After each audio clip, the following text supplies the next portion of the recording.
Oke, halo semuanya dan selamat datang kembali di Tanya Seputar Hukum ya. Dan untuk kali ini saya menjelaskannya langsung melalui screen recorder karena ini mengenai biaya pengajuan permohonan, gugatan, banding, setelah itu juga kasasi, peninjauan kembali juga ada, pemeriksaan setempat atau PS. Biasanya ini di gugatan-gugatan yang ada peninjauan kembalinya seperti gugatan harta gono gini atau gugatan harta waris atau permohonan waris atau apapun ya yang perlu adanya pemeriksaan ke lapangan. Selanjutnya ada verset ketika seseorang itu diajukan gugatan dan tidak hadir dan ya seperti itulah, itu verset, ada dan verset juga. Untuk di pengadilannya, ini di pengadilan agama ya, saya ambil di pengadilan agama Kota Banjar karena ini yang paling jelas serta paling detail mengenai biaya perkaranya ini ya. Jadi saya ambil biaya perkara atau biaya pinjar yang harus dibayarkan oleh penggugat atau pemohon. Jadi sebelum Anda mendaftarkan perkara, setelah Anda mendaftarkan perkara Anda, entah itu gugatan atau permohonan, baik permohonan bentuk apapun atau gugatan bentuk apapun ya, di pengadilan agama intinya Anda setelah mendaftarkan perkara tersebut biasanya Anda harus ke kasir untuk membayar biaya pinjarnya. Ini biaya pinjar di permulaan, setelah itu nanti ketika sudah putusan dan hasilnya melebihi dari biaya pinjar, nanti biasanya uangnya akan dikembalikan. Oke, akan saya jelaskan untuk satu persatu. Yang pertama ada cerai gugat. Ya, di sini ya. Cerai gugat biayanya sekitar rata-rata 600 ribuan. Cerai gugat itu ketika istri mengajukan gugatan kepada suami. Jadi range-nya rata-ratanya seperti itu. Ini di pengadilan seluruh Indonesia biasanya ratanya seperti itu. Tapi biasanya lebih mahal ketika wilayahnya lebih luas karena ini berkaitan dengan pengiriman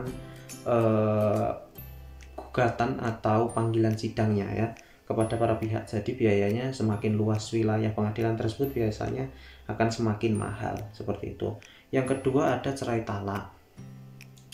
Cerai talak itu ketika suami yang mengajukan gugatan ya. Jadi pihak pemohon yang mengajukan talak meminta izin pengadilan untuk mengucapkan talak di depan pengadilan. Biayanya lebih mahal sedikit ya, yaitu 686.000. Jadi rata-rata seperti itu. Selanjutnya ada gugatan-gugatan lainnya, itu bisa gugatan-gugatan harta gono gini atau gugatan harta waris atau gugatan apapun ya. Karena pada intinya setiap pengadilan tidak boleh menolak yang namanya sebuah gugatan yang diajukan ke pengadilan tersebut. Tapi ini untuk masalah agama ya atau syariah karena di pengadilan agama. Selanjutnya ada isbat. Ini ada isbat nikah, ini ada 3 dan biayanya mirip-mirip semua ya. Kalau yang paling murah ini atau nikah volunteer ini biasanya keliling ya, itu biasanya lebih murah. Atau isbat nikah keliling dari pengadilan itu ada, atau isbat nikah yang didaftarkan melalui e-court itu biasanya lebih murah. Untuk permohonan lainnya ini biayanya 436.000. Itu permohonan lainnya itu misalnya permohonan penetapan asal-usul anak atau permohonan dispensasi nikah, itu biasanya biayanya 436.000. Ini seperti ini biaya yang rata-ratanya seperti ini ya di pengadilan seluruh Indonesia, pengadilan agama seluruh Indonesia.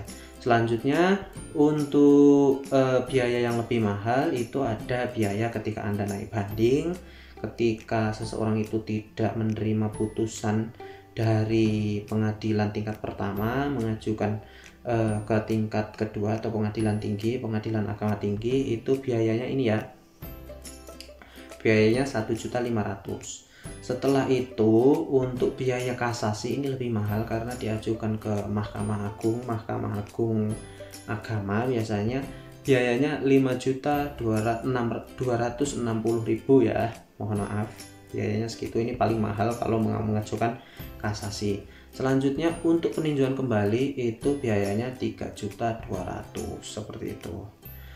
Selanjutnya untuk pemeriksaan setempat itu biayanya 1.200.000. Untuk pemeriksaan setempat itu biasanya untuk perkara-perkara yang ada benda-benda tidak bergeraknya, ada barang-barangnya seperti ada halnya tanah atau perkara-perkara harta karun ini. Selanjutnya untuk first set dan first set dendron ini biayanya 487.000 sama 536.000. Ini rata-rata untuk mengajukan perlawanan ketika pihak tergugat atau termohon tidak hadir. Jadi itu tadi range rata-rata biaya mengajukan gugatan dan permohonan di pengadilan agama. Terima kasih banyak. Assalamualaikum warahmatullahi wabarakatuh. Semoga bermanfaat ya.